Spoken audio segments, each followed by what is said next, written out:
Opa, vambora. Começando aí a sessão de sexta-feira, tá? Aqui em Manaus são 20h58 da noite. Essa sessão é uma sessão completa com as três etapas, tá? Então essa é a primeira fase, a primeira parte, é o pré-sessão, né? Onde a gente valida os trades que a gente vai fazer, né? Eu vou fazer algumas validações aqui, são 28 pares que eu olho e o vídeo vai ficar enorme se eu for fazer todos os 28 aqui gravando, né? E eu não edito nada porque ia me dar um trabalhão para editar, então eu não edito nada, tá? Então, vamos olhar aqui, a gente sempre começa pelo começo, né? Claro, aqui é o GBP, o SDCHF, né? A gente ainda tem ordem aberta aí da nossa última sessão, ninguém vai fechar ela.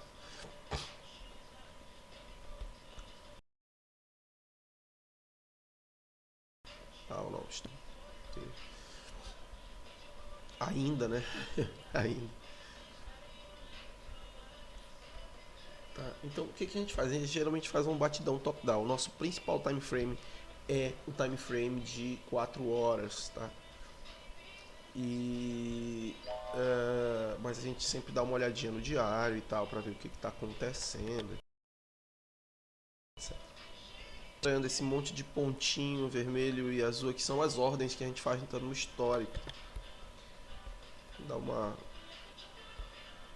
limpada aqui. Infelizmente não sai.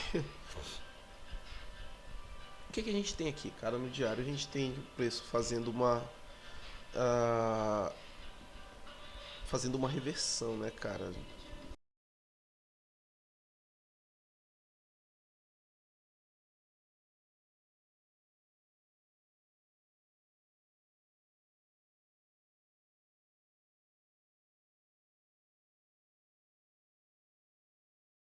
Reversão. Quem não pegou essa primeira reversão possivelmente pegou essa, porque ele rompeu novamente e fez novamente um fundo mais alto, bem em cima da área de demanda aqui, ó, né? Se eu for traçar aqui a linha, chama Turning Point Line, né?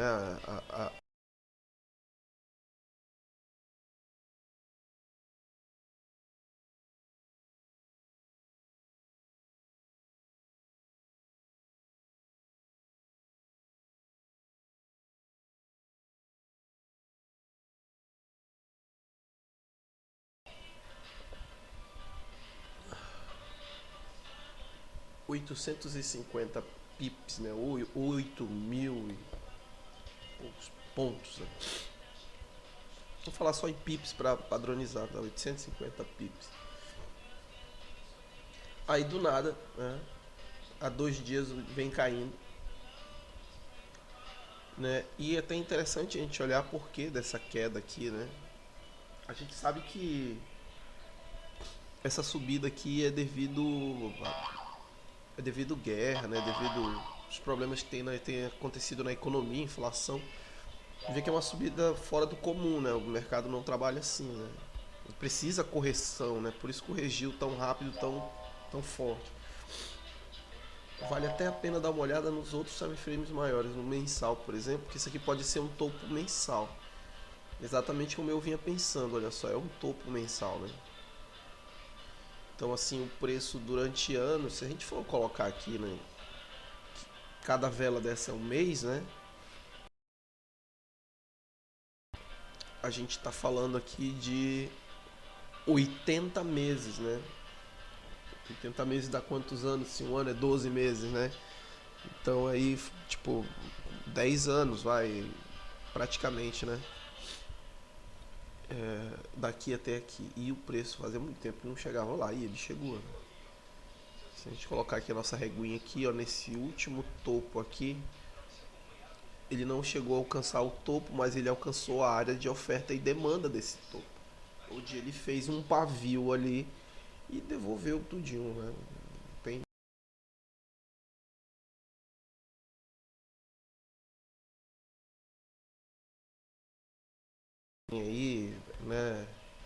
de novo, os problemas com a guerra, inflação, essas coisas tenham.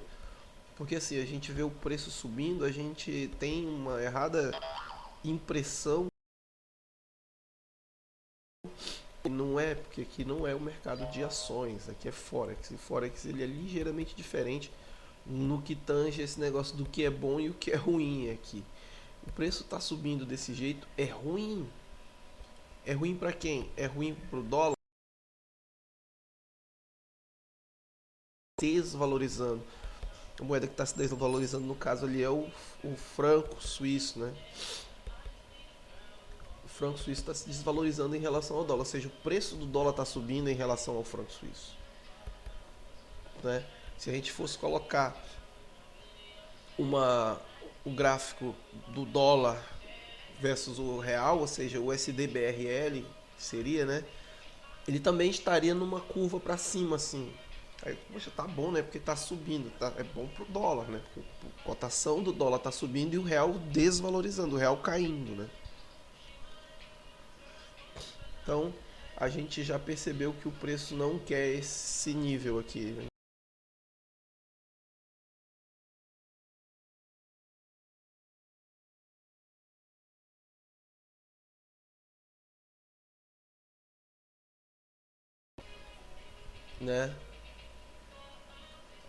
Quer dizer que a gente tem uma grande possibilidade dele retomar essa descida para vir para cá, né? Recuperar a valorização, né? Revalorizar o franco, né? O gráfico mensal, a gente olha o gráfico mensal principalmente para ver esses topos e fundos, tá? Pode ver, toda vez que chega num topo desse, a reação é. Ou num fundo, né? Tá? Topos e fundos no mensal é importante, né? Fundos históricos, né? Por exemplo, aqui é um suporte forte esse fundo aqui, né, cara? Aconteceu alguma coisa aqui nesse mês aqui que foi lá embaixo, atingiu outro fundo histórico aqui, mas aí, ó, voltou de novo, né? Tá? Então esse preço ele possivelmente vai voltar a cair, mas quando ele chegar bem aqui nesse fundo histórico aqui, o cara fica muito esperto. Tá? Semanal não tem muita graça de olhar. Também tem essa questão dos locais, né? Olha quantas semanas ele vem subindo aí seguida. Uma, duas, três, quatro, 5 semanas. E essa semana que a gente tá, ele já devolveu 2 semanas para trás, né?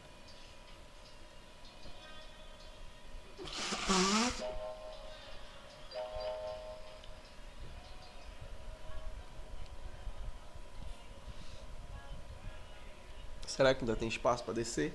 Esse é um tipo de pergunta que o cara tem que fazer quando tá operando, entendeu? Será que ainda tem espaço para descer?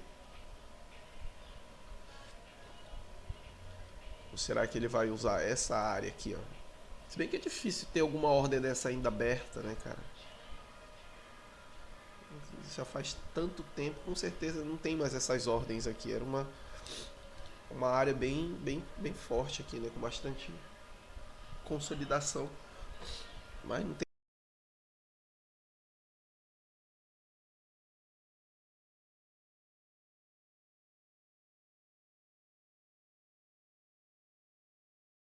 que buscar essa liquidez que está aqui, né? Nesses fundos aqui.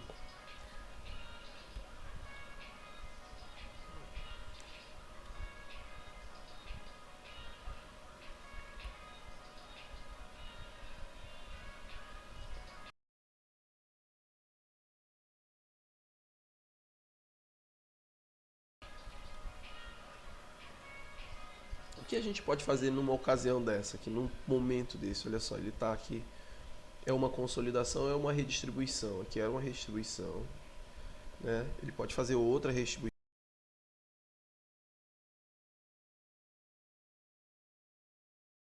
A gente não sabe. Ele pode fazer um pullback aqui. O fato é que a gente não sabe, tá? Ninguém sabe, eu acredito. Então o que, que a gente vai fazer? A gente vai avançar no time frame até a gente conseguir chegar à estrutura dentro dessa consolidação aqui.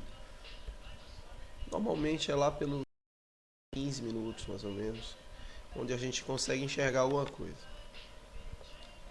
Aqui no time frame de 15 minutos, o que a gente vai fazer? A gente vai tirar a escala aqui para a gente aumentar o tamanho dessas velas para poder enxergar o tamanho de uma em relação à outra.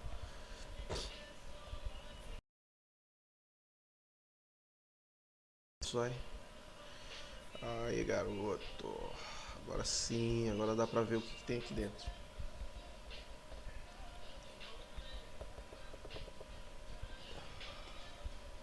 O que a gente precisa saber daqui?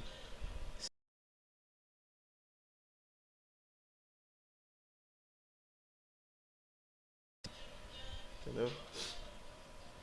Tá, essa padronagem aqui, a gente usa aquela tabelinha lá, o Wyckoff, né? A gente usa os padrões Wyckoff pra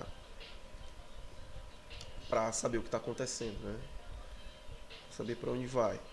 No caso aqui, a gente teve aqui uh,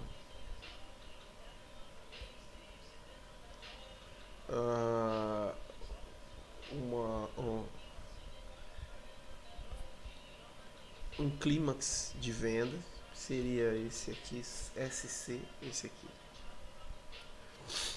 Um clímax de venda, um rally automático, que seria a nossa área aqui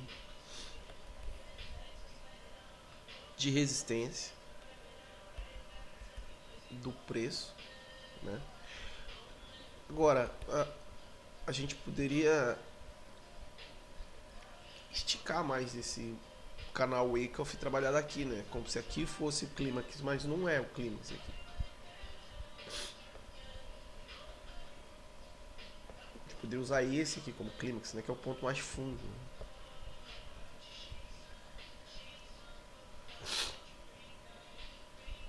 Né? Mas esse ponto aqui tá interessante, né? Se a gente for usar esse aqui como clímax, e aí é que vem a parte subjetiva da coisa, né? Interpretação de quem está lendo o gráfico. Esse aqui seria o nosso rally automático, né? Esse seria o clímax de venda.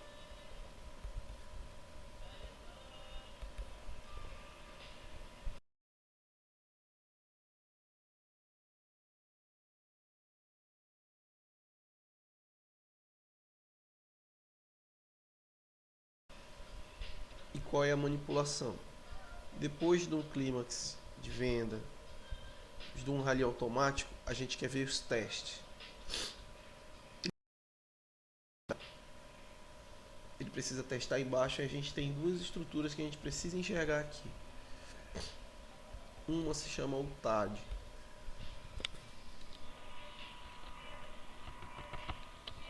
UTAD. A outra se chama Spring.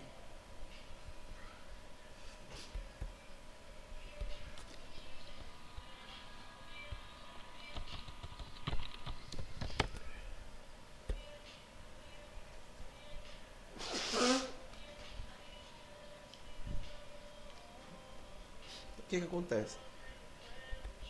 Pela teoria, né, quando a gente tem um UTAD, tá, e a gente está numa queda, a gente vem numa queda, se a gente tem um UTAD, a gente vai fazer esse caminho para cá. E nota que o preço está passeando lá em cima, né? Ele fez o fundo, né? Ele faz o rally automático e a gente fica guardando um TAD ou split,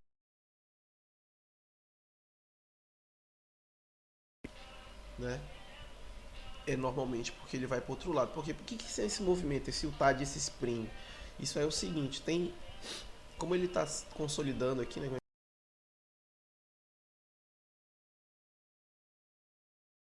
Tá aqui colocando ordem para os dois lados, como eu falei, ninguém sabe para que lado vai. Então tem aí o pessoal consolidando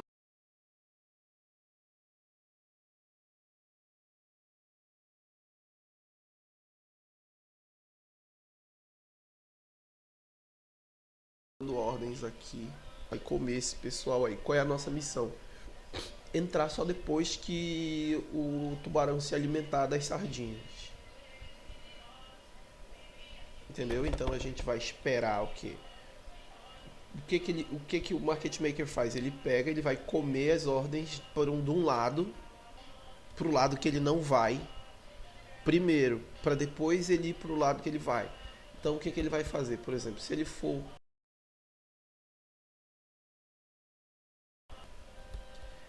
para depois ele vir pro outro lado, porque aí é fato que ele vai comer as outras aqui quando ele for embora. Tá? Então aí ele pega, faz uma estrutura.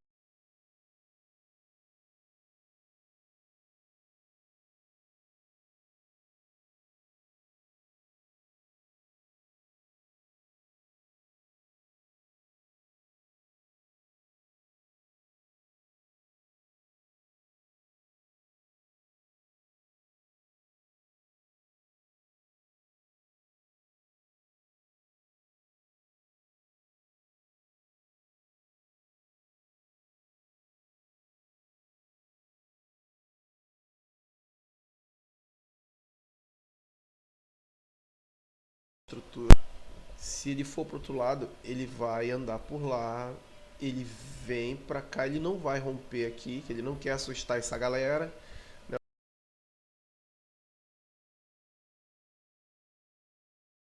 Pode ver que ele encostou. Pum. Come os stops de todo mundo que estava pensando que o preço ia subir.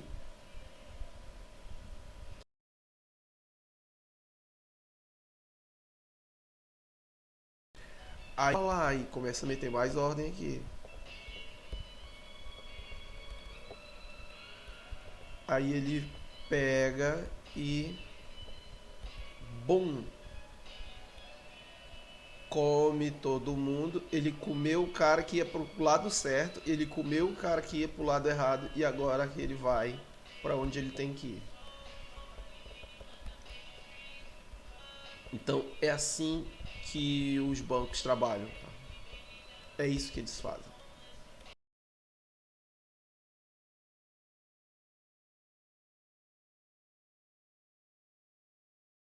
Né, do banco e não é, cara. Ele precisa de volatilidade.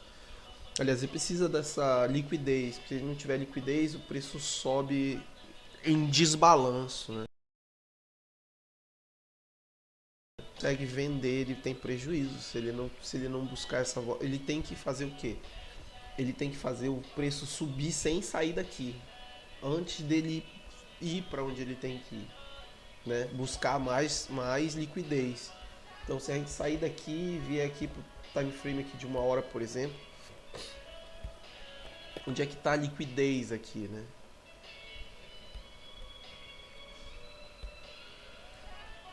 Onde é que está a liquidez aqui? A liquidez ela vai estar atrás desses fundos aqui, né? Desses topos, na verdade, né? Aqui, ó. Por quê? Porque os caras colocaram os stops das ordens deles ali. Então tem liquidez aqui, tem liquidez aqui, tem liquidez aqui. Então de repente, por mais que o preço esteja descendo e a gente, pelos outros time frames que a gente olhou, o preço deve descer, mas ele pode sim entrar aqui, subir aqui para pegar essa liquidez aqui, para depois ele cria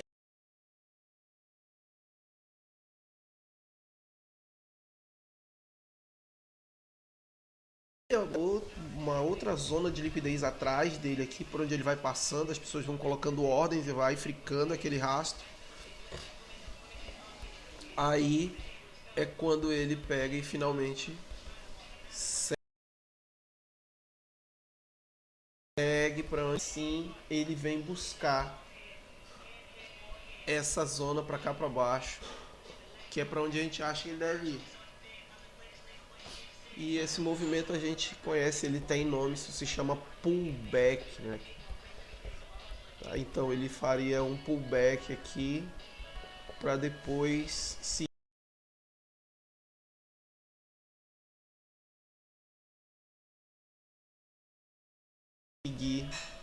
pelo time frame superior que a gente olhou, né? Ele existe uma grande força, uma grande tendência que ele desça por uma questão histórica de vários anos que ele não passa desse nível de preço, né? Então tem muita força querendo empurrar para trás, mas como eu falei, o preço não anda em linha reta, ele vai, faz a liquidez, depois segue para onde ele tem que ir. E ele tem duas opções aqui, né? Tem duas possibilidades aqui, né? Ou ele faz como ele fez aqui, né? Ele faz uma redistribuição e continua caindo direto, ou ele vai fazer esse movimento aqui. Então a gente vai acompanhar aqui no time frame de 5 minutos, porque foi o time frame que eu entrei aqui, que ficou mais claro pra gente aqui o movimento que está fazendo.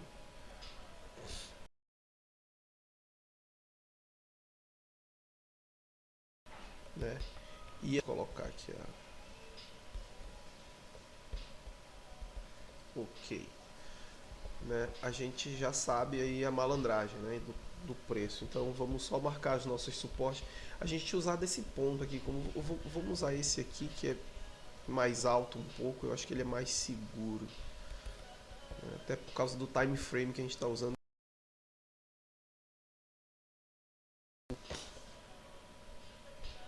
Eu acho que aqui é o suficiente. Se o preço passar daqui e ele fizer um pullback, aí a gente tem uma espécie de confirmação de que realmente é uma redistribuição. Do outro lado a mesma coisa. Se o preço passar daqui, lembrando que primeiro a gente tem que ter ou o TAD ou o Spring, ou seja, o preço precisa fazer um fura esse topo, aí volta para dentro do canal, aí depois que ele volta para dentro do canal a gente vai ficar observando para onde ele vai. Mas primeiro ele tem que bagunçar. Essa é a regra. Primeiro ele bagunça para depois ele decidir, entendeu? Então é questão de paciência.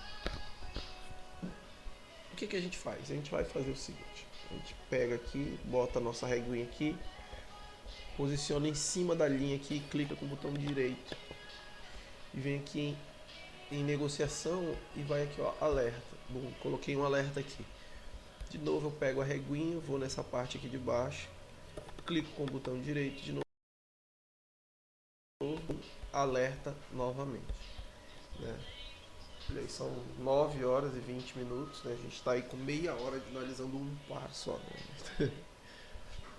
Mas porque eu estou explicando, né? Eu não estou falando como é que é.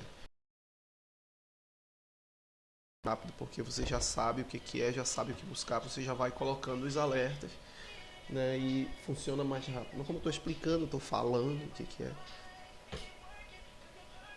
aí demora um pouco mais, né? Os padrões do bake-off eu guardo aqui. Imagens. Bake-off aqui.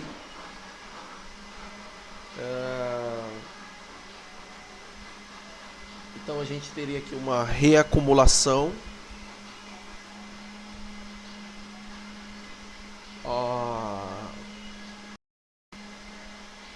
Vamos ver aqui. Só um momento.